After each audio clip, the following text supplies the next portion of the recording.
In this video, I'm going to show you how to create the income statement. And the income statement is what's here on the right-hand side. You'll notice these subtotals: net sales revenue, gross profit, total selling expenses, total administrative expenses, total operating expenses, operating income, total other revenues and expenses, income before income tax, and net income. So this is what you're going to be calculating here on the right-hand side. On the left-hand side, you're going to be given a trial balance. And this trial balance is just going to list on the left-hand side accounts and balances. So you're going to take the accounts and balances here on the left-hand side and organize them into an income statement with the goal of calculating net profit, net income, or net profit. Both of those are the same, okay? So we're going to start off by first calculating net sales revenue, right? And in order to do that, we need to take sales revenue minus sales discounts and sales returns and allowances. So I'm going to look for sales revenue. So I come over here to this side, and sales is organized in alphabetical order. So sales revenue is 890,000, so I'm going to put in 890,000. Then I look for sales discounts and sales returns and allowances. Sales discounts is 20,000, sales returns and allowances is 40,000, and so I'm going to put in those two. And then I calculate net sales revenue, which is sales revenue minus sales discounts minus sales returns and allowances, and now I have net sales revenue, okay? So if you think about it, you have revenue, and then you minus discounts. This is when you give discounts to an employee. You minus sales returns and allowances when employees return stuff. So now you have net sales. And then I want to minus cost of goods sold. Cost of goods sold is how much it cost you when you bought the product. You sold the product, but what was your cost? Well, cost of goods sold over here is $200,000, so I'm going to put in $200,000. And then I can calculate gross profit. Gross profit is net sales minus cost of goods sold. All right? So we're finished with the first part. And then we come to operating expenses. We want to get to total operating expenses. But first, operating expenses are divided into two sections: selling expenses and administrative expenses. Selling expenses are the sales team, all the costs the sales team incurs to sell a product. That could be advertising costs, salary costs, cleaning costs, whatever it is the sales team incurs to sell a product. That's selling expense.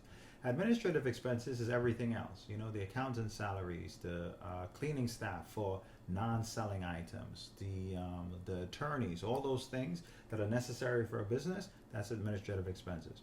So you'll see over here, you'll have expenses with admin on it. That means they belong to administrative. And then you have some expenses with selling on it, and that means they belong to selling. So I'm going to do the selling section. We have insurance expense selling for $2,000. We have salaries expense selling for $80,000. Utilities expense selling for $5,000. So I'm going to put those three pieces in there, and that's going to give me total selling expense of $87,000. And I do the same thing for administrative. Depreciation expense administrative $35,000. Legal expense administrative $20,000. Rent expense administrative $2,000, right? So I'm going to put those in here, and I have total administrative expenses of $57,000. So now I want to get total operating expenses, right? So total operating expenses is going to be the sum of the $87,000 plus the $57,000, right? So my selling expenses plus my administrative expenses together, that gives me total operating expenses. Now I want to calculate total operating income. How do I do that? I take gross profit minus the total operating expenses that I just calculated. So the $630,000 minus the $144,000, and I get $486,000. That's my operating income. After I subtract cost of goods sold and all my operating expenses, this is my operating income. This is a key number in the income statement. So now I have this thing called other revenues and expenses, and this consists of four main things. Interest revenue, so if you have money in the bank and you receive interest, well, that's interest revenue. Interest expense, if you have a bank loan and you have to pay interest on it, that's interest expense. Gains, we'll talk about that later, but if you buy something and you sell it for higher than your purchase price, that's a gain. Losses, if you buy something and you sell it for less than your purchase price. And that's a very simple explanation, but we'll go into gains and losses in more details later. So interest revenue, right? We'll go here and we'll see interest revenue is $9,000. Interest expense, we'll go here and we'll see interest expense of $15,000. And you'll notice that if it's an expense, it is in parentheses or brackets, right? Because it's a negative. Interest revenue is money coming in or income, right? That's positive. Interest expense is money going out or negative. And then you have gains and losses. Gains are 2,000, and then losses, you'll see here, is 1,000. And again, you'll notice that gains is always positive, revenue is always positive, those two numbers are always positive. Losses are always negative, and interest expense is always negative, and we list them in parentheses when we put them on the income statement. So now I have to get total other revenues and expenses. So notice revenues is positive and expenses is in parentheses or negative. So if my revenues and gains are higher than my interest expense and losses, then I'm going to have a positive number in total other revenues and expenses.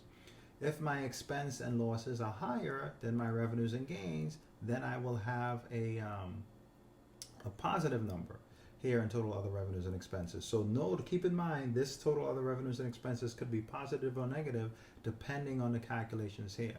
So when I take 9,000 plus a negative 15,000 plus a positive 2,000 plus a negative 1,000, I get a negative 5,000. So notice my total other revenues and expenses is negative because I had this huge interest expense for 15,000. So now I want to calculate income before income tax expense. How do I do that? I take operating income minus, right, or plus actually, operating income plus total other revenues and expenses. And the reason why I'm going to do plus is because if it's negative, then it's going to be 486,000 plus this negative, so it's going to make it lower, right, 481. And if it's positive, then I'll just take the operating income plus the positive number and it will be the same. Okay, so please keep this in mind. People have a lot of difficulty with this section. Just to know that total other revenues and expenses could be positive or negative depending on what's happening here. So income before income tax expense, we take operating income plus the total other revenues and expenses. If it's a positive number, then we're going to add to it. If total other revenues and expenses is a negative number, then it's going to make it smaller. And then the last thing is we have income tax expense. So I'm going to go look here. Here's my income tax expense of 10,000, and I'm going to put in 10,000. And now I calculate net income. Net income is income before income tax expense minus taxes, and then I get net income. All right? So you may want to watch this video slowly to go through these steps. This is a multiple step income statement. The first few times you do this, it'll be a little confusing, but you're going to do a lot of these during this course. So by the end, you'll become very familiar with it. So you're going to start off calculating net sales revenue. Then calculate gross profit. Net sales minus cost of goods sold gives you gross profit. And then you want to get operating income. So gross profit minus operating expenses gives you operating income. And then you want to get income before income tax expense. You take operating income plus other revenues and expenses. You get income before income tax expense.